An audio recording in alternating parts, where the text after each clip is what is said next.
And then it's critical that we understand the end times. And then in Luke 16, Jesus gives his disciples and the Pharisees and all of them a clue as to what the end times is all about. In Matthew 26, Jesus himself talks about the final judgment. But there are two men on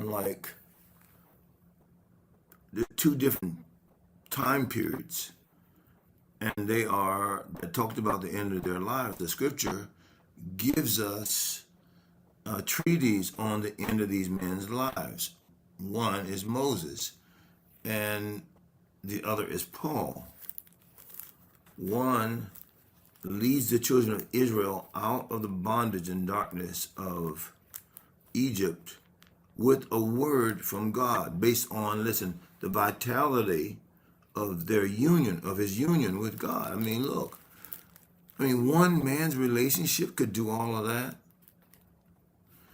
Now, to me, the devil's children is emboldened by the level of flesh that they live in. What I mean is, for a man to think, I can't say just the one president, but I can say in the last few presidents that we've had, to think that they should be the leader of millions of people. And what would it mean to become the president of, in this case, these United States? And what makes, I'm talking about any person that ran and became the president, what made them think that they should lead millions of people? And then you would say, then lead them where? And of course, and where have you taken them at the end of this time period? Now, we've had a couple of presidents who served 2 terms. We've had one that had a bumpy road in 1 term. And wow. And we've had a chance to see, many of us on this line, a number of presidents. But what make a man think he should lead us? Millions of people. Now, when you look at Moses, he was called by God. You know that, and was faithful throughout all of his life, except the greater the call, and I talked with you about that, the greater the accountability to God, and the less tolerant he is of nonsense. Moses should have spoken to the rock. He struck the rock, and he didn't know what that meant in relation to, as the great deliverer of Israel, what it meant in terms of the future, even in his own lifespan and lifetime. Well, in his case, at the end of, Deuteronomy, which we looked at, last week, it describes what was going on in this man's life. And I even talked with you about a Jude, just as you can turn there, the angels contending for his body. In Deuteronomy 34 and verse 4, then the Lord said to Moses, "This is the land I promised on oath to Abraham, Isaac, and Jacob, when I said, I will give it to your descendants. I've now allowed you to see it with your own eyes, but you'll not enter the land." Now, that's some powerful stuff. Now, I can't say, and I don't really think that Moses was excited about that restriction, but the thing that is still observable is that there was no resistance or additional prayer by Moses, "Please let me go in. I mean, God, don't let me take them right to the brow of this land and then have to stay out. Mm-mm. So Moses, a servant of the Lord, died there in the land of Moab, just as the Lord had said. And the Lord buried him in a valley near Beth Peor in Moab. But to this day, no one knows the exact place.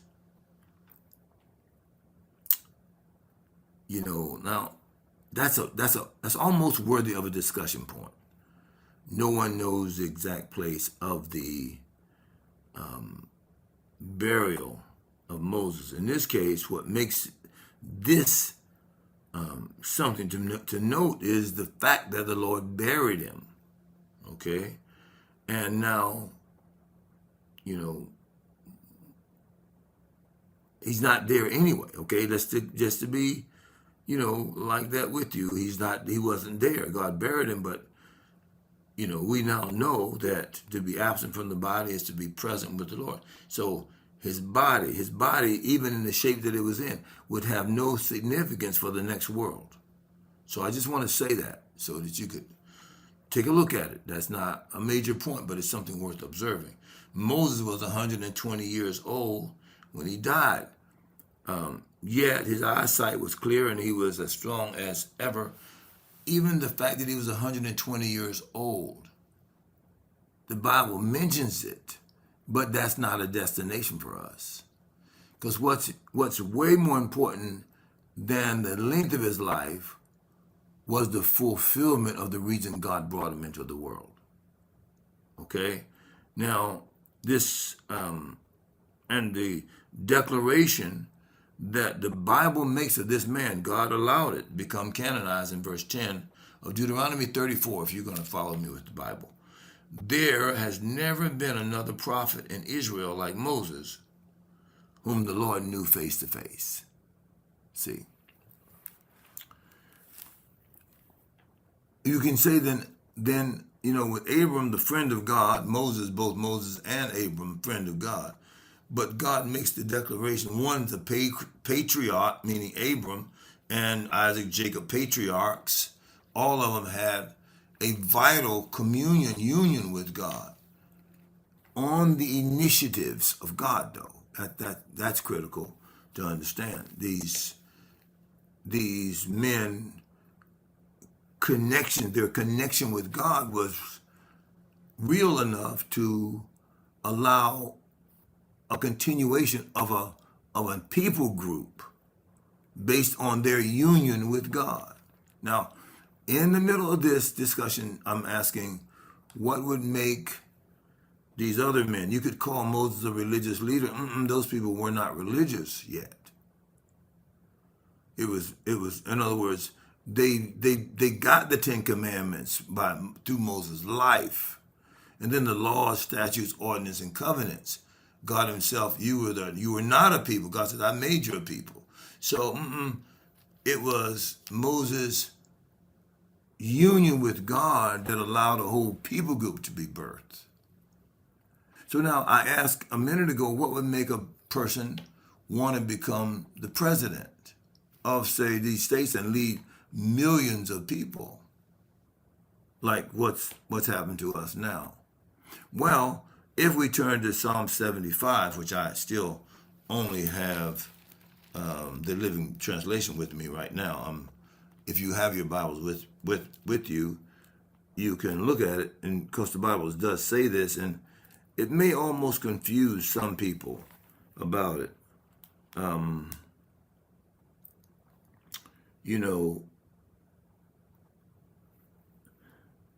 I don't necessarily like the Living Translation of this passage, Psalm 75. It says in verse 7, it is God alone who judges. He decides who will rise and who will fall.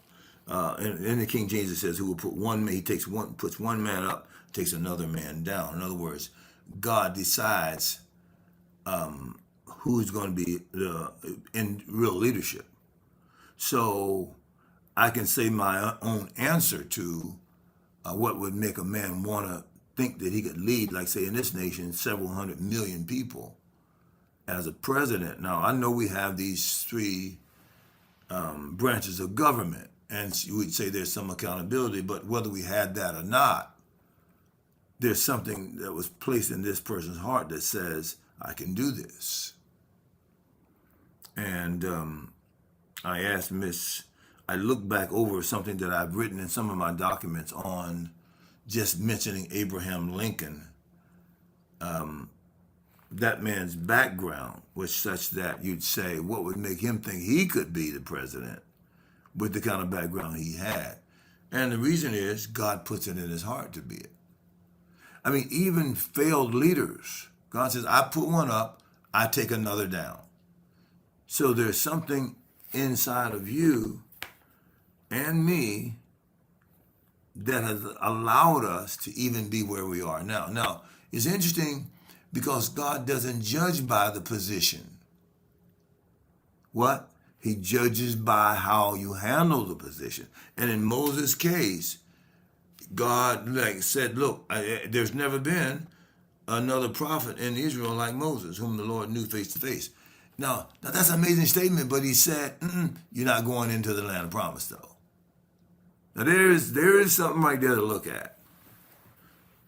This is about how God looks at things. Now, again, I was saying to you that Moses is at the end of his life.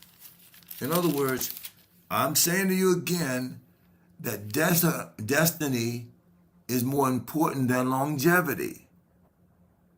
And I mean, I'm gripped with it, actually. And like what Janet was saying about Reverend Brown is that, you know, I know how old she is, and look, the lifespan is significant in that God allowed it. But what she highlighted is the level of dedication is a complement to the length of time God's allowed her to be here. What about with you? See? Now, I talked with a couple separately just recently, and it's still kind of going on with me, and I don't really feel like I have time to do marriage counseling stuff. Especially with people that know better. I just, But I don't know. I feel like I'm kind of led into this, and I almost wept over with each of them at separate times. And they're not in any church I'm associated with.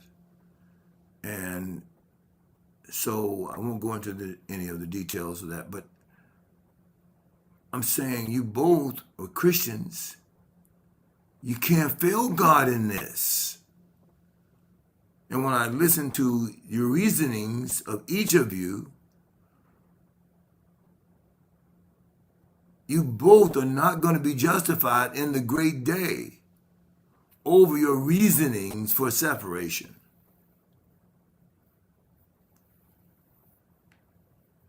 It's not just a matter of staying married. It's staying godly. See? And whatever you think you should have had, this entitlement thing, nobody lives up to the standard because Jesus is the author and finisher of our faith. But in the most basics of the creation, the ordination, I would say, I think last week I mentioned sovereignty. I can say God ordained you to be alive. And all the qualities, the DNA, the family you were born in, the gender you are, wow, that's God ordained you to be a male or a female. But and then he allowed somebody to come through your pathway to awaken you to spiritual realities. You said yes at some point in time. And then you have, by the power of God and the Holy Spirit, lived this out to now. What's the benefit to God for your life spanned? See, God explains. In other words, God himself did the eulogy for Moses. So with this couple, I said, I didn't want you to fail God. Not just the issue of marriage and the potential for divorce. I'm talking about the day you got to face him.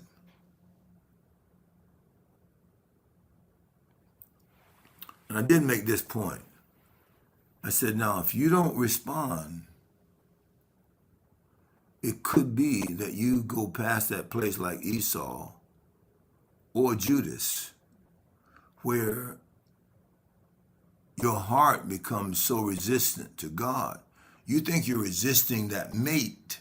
You're resisting God, and God allows you to be unreprovable, meaning you never, as a woman, become tender again towards your husband. You keep an edge on you. You never allow the softness that God has given you. Wives submit. That's the wife merging into the destiny of her husband and allowing him to become special because of how he's submitted to in the household. He doesn't deserve it. And it's like when a man mistreats a woman, she thinks, well, you shouldn't have done this to me. I should treat you like this. I didn't deserve you to treat me like that. Well, the Lord doesn't deserve you either not submitting to your husband as unto the Lord. He is not the Lord.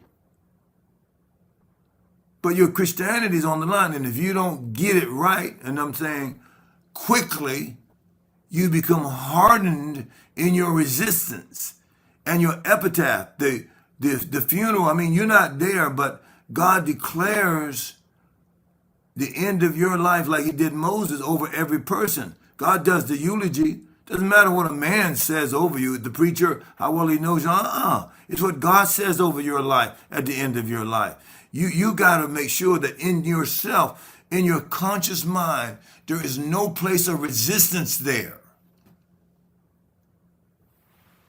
I think of myself personally, what if everybody saw every aspect of my life? Am I doing debauchery? See? And I would say no, but am I living up to the full standard? The full standard? I mean, there's certain levels I don't know. I mean, what level does he allow me to bowl? How often can I bowl? To play golf? One of my, I don't know, I guess he calls me his bishop, is here from another country, and I played golf with him twice. Okay, that's like 4 hours. I mean, like, how much golf is allowed? So I'm dealing like in a category like that, but it doesn't mean it's less important because it's not debauchery. But it's to whom much is given, much is required. God doesn't allow us in the New Testament to see any vacation time by any of the apostles, including Paul. And when Jesus, talks about his time of going away, it ain't going away on no cruise. He's going away to be with his Father. I mean, what's the allowable behavior? See? I mean, there's no area that in your and my life, in the call of God on our lives, that God is saying there is no accountability to it. You can just do what you want. Don't worry. I don't mind.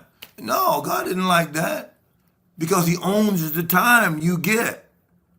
It's as unto him. And so I'm mindful of it. I'm mindful of it maybe even more now because I'm old. I don't think so. I've kind of been like this for a long time, if you've known me.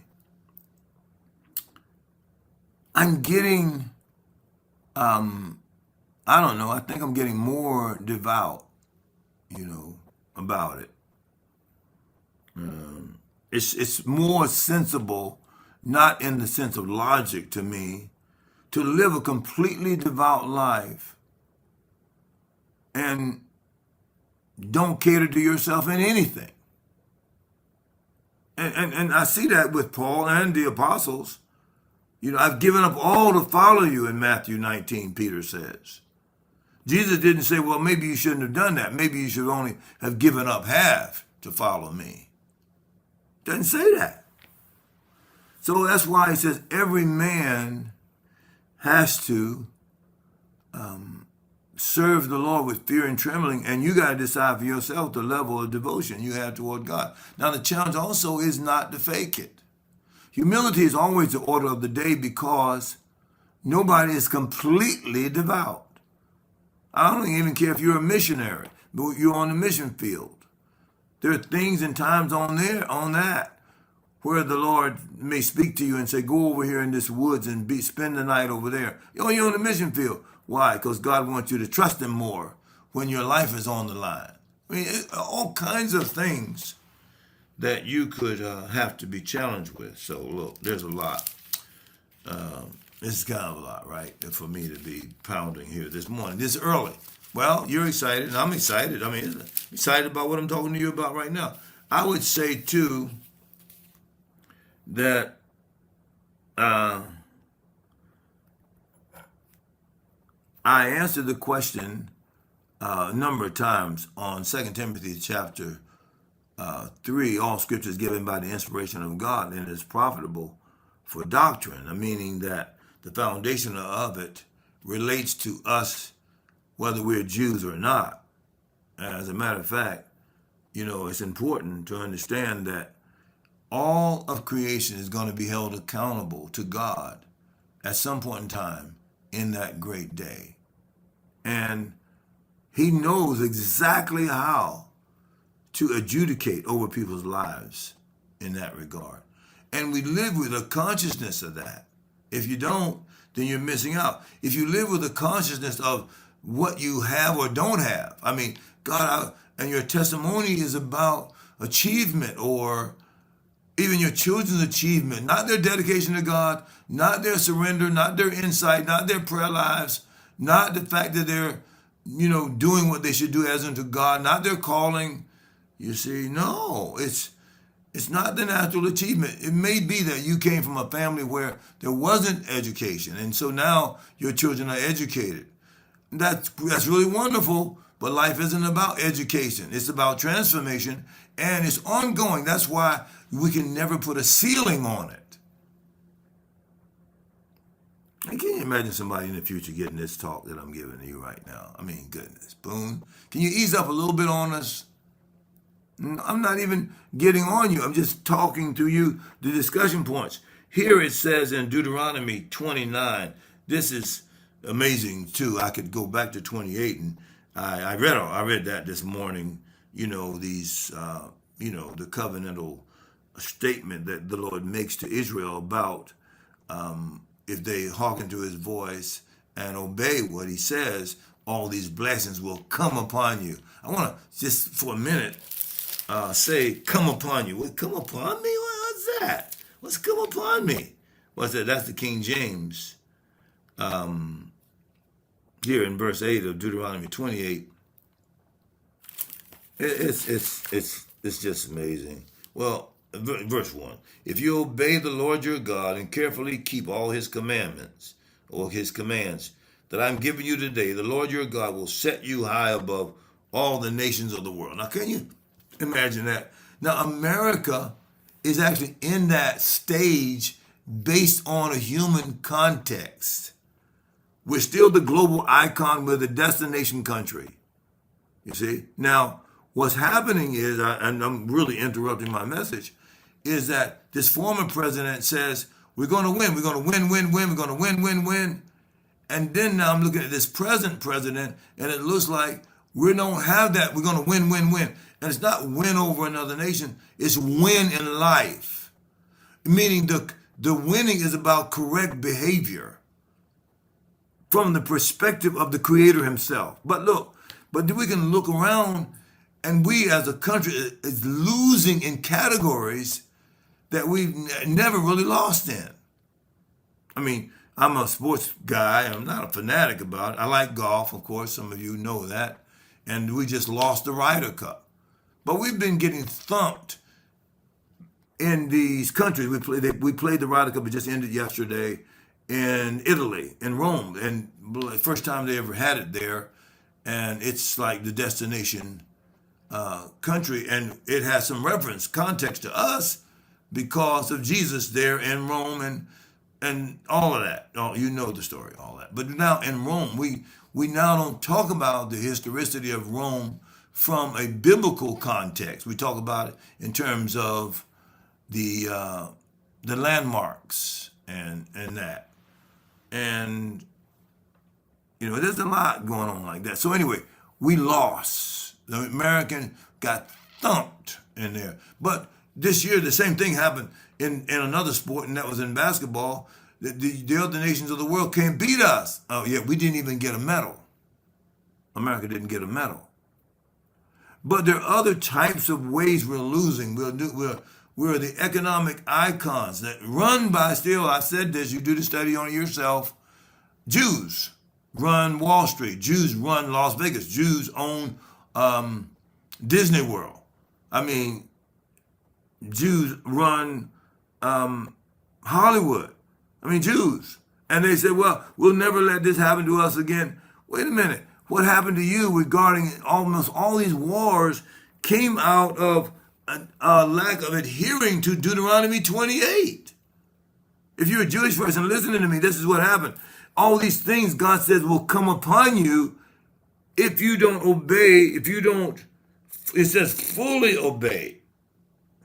And all these things and keep my, and so you can blame, he uses somebody, he'll use, I said the primary way that God judges nations is through weather, inclement weather, which certain states and countries, all of them are going through it. You can do the history of nations and find that. But if you go back to the Bible and look at the context of the Bible, your enemies become stronger than you, inclement weather, 2, and disease, 3, is how God judges nations. Well, see? And that's what you got. You got the Noahic flood, you got the palmer worm, the cankerworm, coming in and destroying the crops. That way, you're having the enemies of Israel, defeating them in war. See? It happened. But it all relates back to God created purpose. And your and me existing for the sake of fulfilling the reason God brought us. And I'm saying to you that whether you came alive in this world in a poor family or a rich family, whether you you're a male or you're a female, whether you're born as what nation, American or some other race, those are all ordinations from God. They are sovereign. You can say something about that, but you can't change that. So all that nonsense about changing whether you're a male or female, that's nonsense.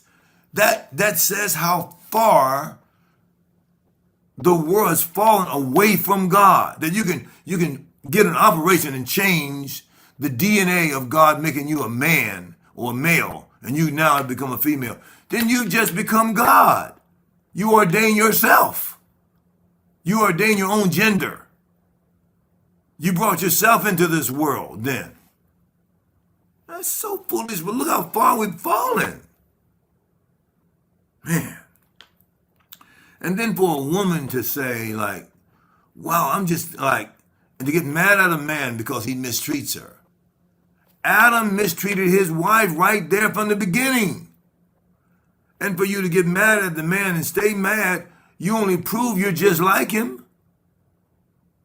You're unreprovable.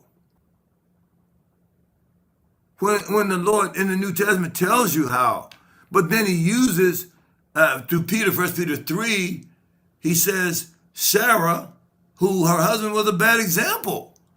You're going to sell your wife to Abimelech? Come on, Abram. How you going to do that, man? Let your wife go out there and become vulnerable like that. But she still called him Lord. What? Exactly. Some of you, you're not there. You have the New Testament. You have the example of Sarah and others. Isaac did the same thing. These husbands, a lot of them are not great husbands. But that doesn't mean you shouldn't be a great wife. Because why? There's ultimate things at stake with it. Man, goodness. And all of this argument now, this entitlement stuff with women, entitlement stuff with blacks.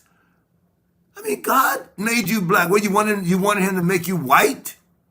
You wanted him to make you rich. You didn't like being born in a poor family. The ordination of God, being born in this season in creation, you think God made a mistake with you. Clearly nonsense. You're nonsense. I'm trying to get it to you right here. It's right in the Bible. Sensibleness. I mean, we're way regressed, even with me having to talk about that. There's no honor to God. There's no homage to him. Where is the devotion? God, you make the decision. You choose over my life. This we can clearly say about Moses.